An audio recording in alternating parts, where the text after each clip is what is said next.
Hello and welcome you are. मेरा नाम है शांतनु शुक्ला और आज हम करने जा रहे हैं यूजीसी नेट 2018 जुलाई के पेपर का सॉल्यूशन। ओके, तो ये अपना सेकंड वीडियो है। हम एक वीडियो में पहले क्वेश्चन नंबर 1 से क्वेश्चन नंबर 10 तक सॉल्व कर चुके हैं। अगर वो वीडियो नहीं देखा है तो वो वीडियो चेक करिए जाकर के, चैनल पे पूरी प्लेलिस्ट बना रखी है मैंने, तो आप देख सकते हैं। ओके, तो चलिए अब आगे बढ़ते हैं, अगले क्वेश्चन से स्टार्ट करते हैं। ठीक, क्वेश्चन नंबर, ठीक है, क्वेश्चन नंबर 11 टू 16 क्या है आपके, ये सब रीडिंग कॉम्प्रिहेंशन के क्वेश्चंस हैं।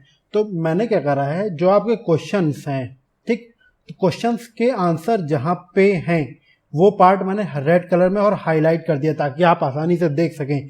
अभी फिलहाल मैं ये पैराग्राफ एक्सप्लेन भी कर दूंगा और आंसर भी बता दूंगा, बट स्टिल अगर आपको कोई डाउट हो तो आप बैक टू द स्क्रीन आ सकते हैं, वीडियो पॉज कर लीजिएगा 1 मिनट एंड देन आप चेक कर सकते हो। चलिए शुरू करते हैं। ठीक, तो देखिए, ये ज्यादातर ये जो पैराग्राफ है ये बात कर रहा था आपके जो नॉर्मल प्रोडक्ट लाइफ साइकिल होती है, मार्केटिंग में एक चीज होती है PLC, प्रोडक्ट लाइफ साइकिल की। एक प्रोडक्ट कब चलता है, अर्ली ग्रोथ होती है, ठीक है, फिर प्रोडक्ट का ये पेनिट्रेशन स्टेज हो गई, ये आपका ग्रोथ स्टेज हो गई, ये आपका मैच्योरिटी हो गई, और ये आपका पार्ट हो गया डिक्लाइन। ठीक, तो अब होता क्या, प्रोडक्ट जहां जहां जाता है, जिस जिस पोजीशन पे जाता है उस जगह पे अलग अलग उसको रूल्स फॉलो करने पड़ते हैं ताकि वो मार्केट में बना रहे। इन्हीं रूल्स बेसिस पे हमें ये आंसर करने हैं क्वेश्चन। ठीक है, तो चलिए चालू करते हैं। तो the slowing down of business can happen if, देखो बिजनेस स्लो डाउन कब होता है, बिजनेस स्लो डाउन ज्यादातर होने लगता है जब मार्केट में जो कंपनी वो नई इनोवेशन नया नहीं ला रहा है, इनोवेटिवनेस या इनोवेशन एनर्जी उसकी वीक हो गई। अगर हम पैराग्राफ पे देखें तो ये देख सकते हैं इनोवेशन एनर्जी में हैव बिकम वीक। ठीक, तो यहाँ पे क्लियरली लिखा है कभी भी जब भी आपका मार्केट में शेयर गिरने लगेगा तो समझ लेना कि आपकी इनोवेटिव एनर्जी या तो वीक हो गई है। ठीक, जैसे अगर आप देखें तो नोकिया के साथ भी यही हुआ था। ठीक, अगला question, the resource requirement of a business need careful handling eight which stage. ठीक है, पहली स्टेज में अपने पास उतने रिसोर्सेज होते नहीं हैं, सेकेंड स्टेज में हमने रिसोर्सेज अभी अलॉट कर रहे होते, बट थर्ड स्टेज में जो हमारा प्रोडक्ट और कंपनी होती ठीक चलने लगता है, इस स्टेज ही डिसाइड करती है कि कंपनी कहाँ जाएगी। तो थर्ड स्टेज में जो है हमें अपने रिसोर्सेज का बहुत अच्छे से यूटिलाइजेशन करना होता है। ठीक है, तो आंसर हो जाएगा आपका थर्ड स्टेज। अगला क्वेश्चन देखते हैं। ठीक, venturing into related product and services does not mean that a business will, देखो होता क्या है कि बिजनेस को जब एक जगह बेनिफिट हो जाता है, एक जगह प्रॉफिट हो जाता है, तब उसका यह मतलब नहीं होता है कि अब वो अलग अलग अगर डाइवर्सिफाई करना चाहे। मान लो भाई जैसे रिलायंस की अगर बात करें तो वो क्या क्या कर रहा है, अभी आपका टेलीकम्युनिकेशन में है और इंटरटेनमेंट भी उतर रहा है। ठीक है, उसी से रिलेटेड प्रोडक्ट कुछ ना कुछ बनाता जाए, तो इसका मतलब ये नहीं कि जो उसका मेन बिजनेस है उस पर जिम्मेदारी छोड़ दे। ठीक है, तो यहाँ पे जिम्मेदारी छोड़ना गलत होगा ओरिजिनल प्रोडक्ट को, जिससे उसने सबसे ज्यादा ग्रोथ करी। तो आंसर हो जाएगा ignore the original product. Okay, चलिए आगे बढ़ते हैं। अगला question, when will all business create its place in the market. देखो कोई भी बिजनेस हो अपना प्लेस मार्केट में कब बनाता है, इंट्रोडक्शन स्टेज में। भाई इंट्रोडक्शन में ही तो वो प्लेस मार्केट में बनाता है ना। भाई अभी इंट्रोड्यूस हो रहा मार्केट में, अपना प्लेस बनाएगा कि मैं कहाँ पे हूँ, मेरी कितनी वैल्यू है। ठीक, तो आंसर क्या हो जाएगा, एट इंट्रोडक्शन स्टेज। अगला question, the founder of business does not move to a more managerial role at which stage. देखो कोई बिजनेस का फाउंडर होता है वो क्या क्या चाहता है कि जब मेरा बिजनेस ग्रोथ होने लगे तो मैं अलग अलग मैनेजरियल पोजीशन में बनूं। भाई मान लो शुरुआत होती है तो वो एंटरप्रेन्योर जो होता है, भाई अभी वो आपका सेल्समैन भी है, अभी वो आपका HR भी है, बट जब ग्रोथ स्टेज में आ गया तब चाहता है कि अब मैं CEO बन जाऊं ना, अब मैं सेल्स और HR तो ना करूं, चाहता है सब कोई। तो हमारा सही आंसर क्या हो जाएगा, हमारा सही आंसर हो जाएगा स्टार्टअप स्टेज। स्टार्टअप स्टेज में किसी भी नए फाउंडर को अलग बिजनेस मैनेजरियल रोल नहीं देना चाहिए और ना ही उसको मूव करना चाहिए। ठीक, अगला क्वेश्चन देखते हैं, which of the following signifies non verbal communication in an essential way. देखिए नॉन वर्बल कम्युनिकेशन अलग अलग तरीके होते हैं, इसमें आपको कई ऑप्शन घुमाने के लिए दे रखे हैं, बट आपको ध्यान रखना है कि एक ऐसा ऑप्शन होगा जो एसेंशियली सिर्फ नॉन वर्बल ही होगा, बाकी सब में वर्बल का भी यूज होता होगा। चलिए पहले देखते हैं। इंस्ट्रक्शन रिटन और क्वेश्चन पेपर, क्वेश्चन पेपर में लिखा है तो ये क्या नॉन वर्बल में आ जाएगा कि नहीं, यानी कि ये आ जाएगा, ठीक है। लर्नर्स अटेंडिंग ऑनलाइन क्लास, भाई अगर ऑनलाइन क्लास अटेंड आप लोग भी कर रहे हो तो क्या है, आपको वीडियो भी देख रहे हो, लेक्चर भी सुन रहे हो, तो वर्बल नॉन वर्बल, ये तो वर्बल भी हो गया, नॉन वर्बल भी दोनों में आ जाएगा, ठीक। अब भाई yoga instructor teaching yoga poses to the people. अब क्या है, कंडीशन है कि योगा इंस्ट्रक्टर जो है वो बच्चों को योगा सिखाती है या सिखाता तो है, बट कई बार इसमें अलग अलग साउंड्स का यूज होता है, जैसे कई बार ओम बोला जाता है या अलग अलग जो टोन्स हैं उनका यूज करा जाता है। तो सही आंसर क्या होगा, the dress code followed by an individual. कहते हैं ना कि dress to express not impress, तो जो ड्रेस कोड पहना उससे आप एक्सप्रेस करते हो आप किस तरह के ह्यूमन बींग हो या किस तरीके की पोजीशन पे आप जा रहे हो। तो आंसर आपका क्या हो जाएगा, आपका आंसर हो जाएगा the dress code followed by an individual, एक इंडिविजुअल जो ड्रेस कोड पहने हैं, ठीक। वो क्या होगा, नॉन वर्बल कम्युनिकेशन हो जाएगा, स्ट्रेट फॉरवर्ड। अब देखो, अब यहाँ पे क्या है, हमको एक कोड दे रखा है, डिकोडिंग का क्वेश्चन है। If RED is equal to ये देन ग्रीन क्या होगा, ठीक।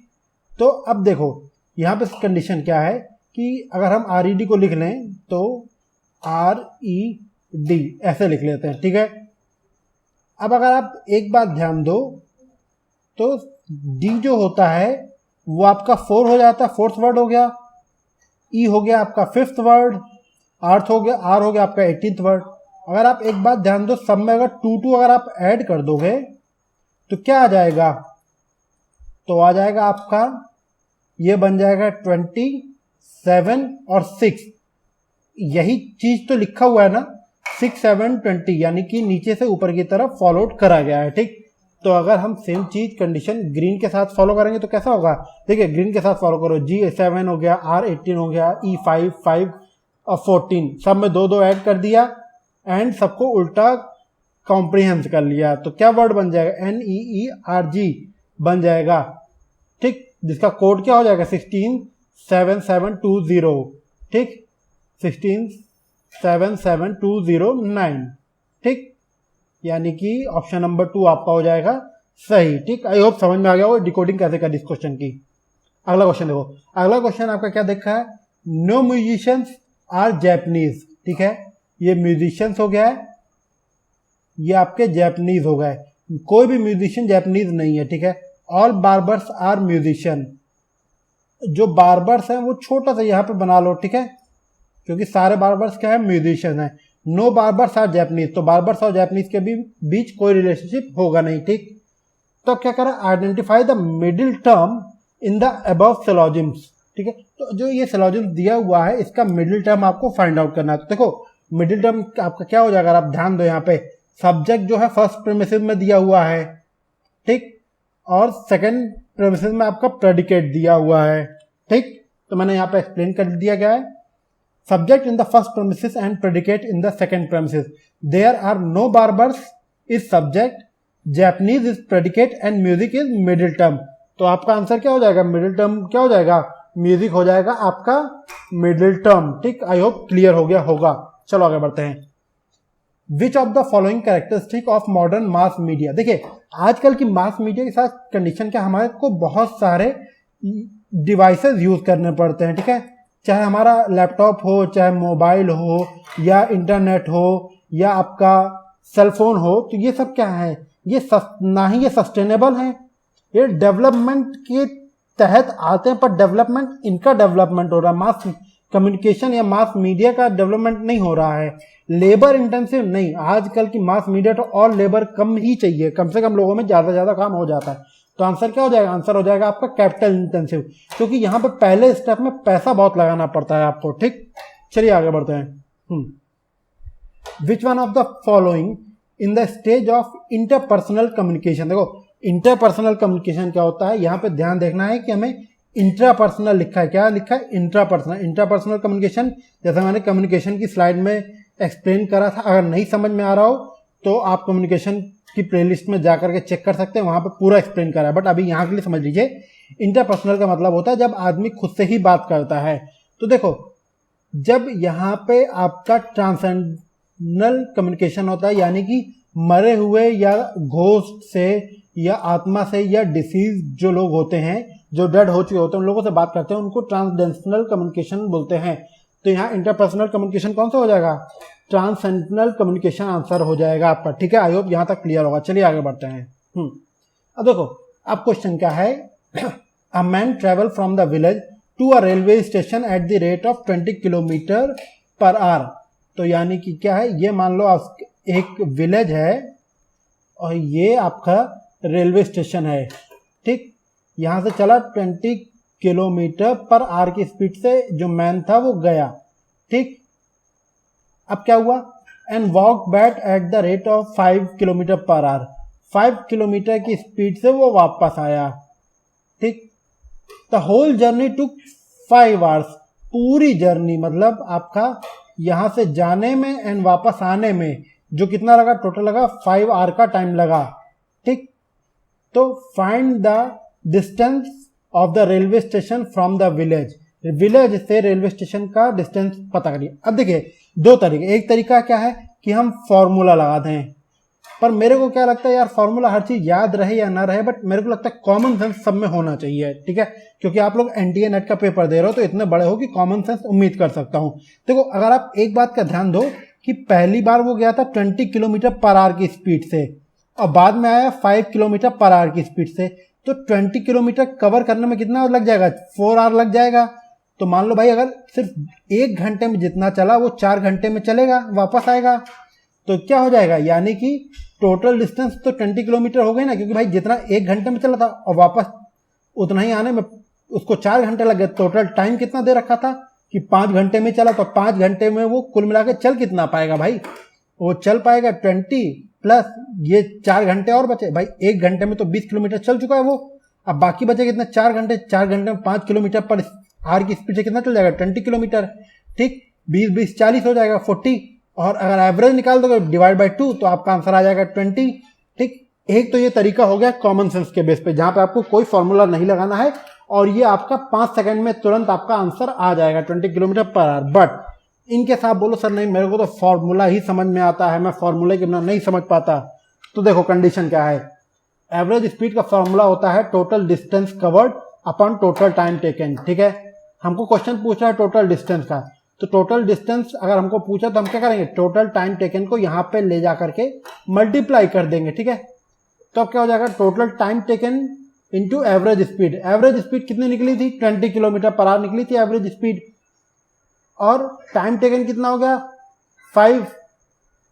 ठीक, 5 किलोमीटर एंड अबाउट 5 कट हो गया, 5 से 5 कितना आंसर आ गया आपका 20 किलोमीटर पर आवर आ जाएगा आंसर। आई होप यहां तक क्लियर हो गया होगा। ठीक, अब देखो क्वेश्चन दिया हुआ है, among the 5 friends Vineet is taller than Monika.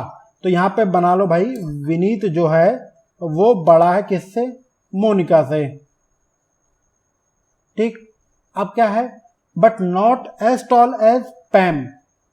ठीक, तो यानी कि पैम से छोटा है विनीत, तो पैम अभी सबसे बड़ी हो गई। अब बात क्या है, Jacob is taller than Dalip and shorter than Monika.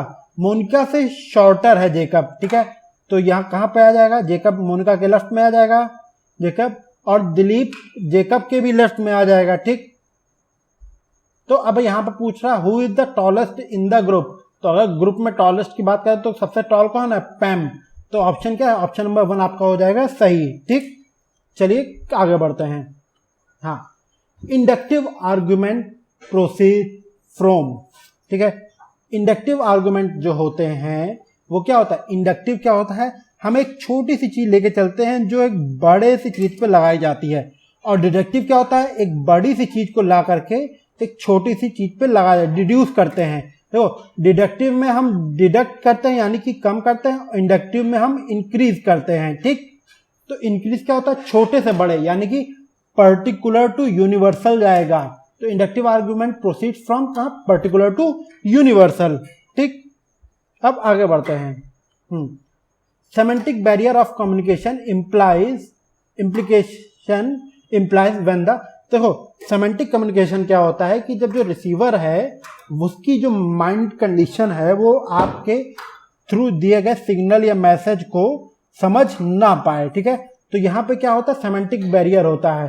तब यहां पे ऑप्शन क्या दिया है, signal is lost before reaching the receiver, नहीं भाई सिग्नल तो पहुंच गया पर रिसीवर नहीं समझा है। Message transmitted by the source is unclear, message unclear नहीं, इसने तो मैसेज सही भेजा है पर रिसीवर गलत है, तो ये भी आंसर गलत। रिसीवर अटेंशन इज डाइवर्टेड, नहीं अटेंशन तो दे रहा है पर वो समझ नहीं पा रहा है, यानी कि option receiver does not understand the meaning of the message, यानी रिसीवर को मैसेज सही मिल गया कोई दिक्कत नहीं है बट उसको मैसेज नहीं समझ में आ रहा है। भाई देखो कुछ जगह पे होता है ब्लैक कपड़ा डेट के टाइम पे जाता है, कुछ जगह ब्लैक कपड़े शादी में पहन के जाते हैं, ठीक है, तो ऐसा मिसकम्युनिकेशन हो जाता है ना, ठीक, तो इस तरह सेमेंटिक बैरियर कहलाते हैं। ठीक, चलिए आगे बढ़ते हैं। ठीक, तो इस वीडियो में इतना ही रखते हैं। आई होप यहाँ तक क्लियर हो गया होगा। किसी भी तरह का कोई भी डाउट रह गया हो तो कमेंट सेक्शन में कमेंट कीजिए, मैं आपके सारे जवाब दे दूंगा। Wish you all the best for your examination. Have a good day.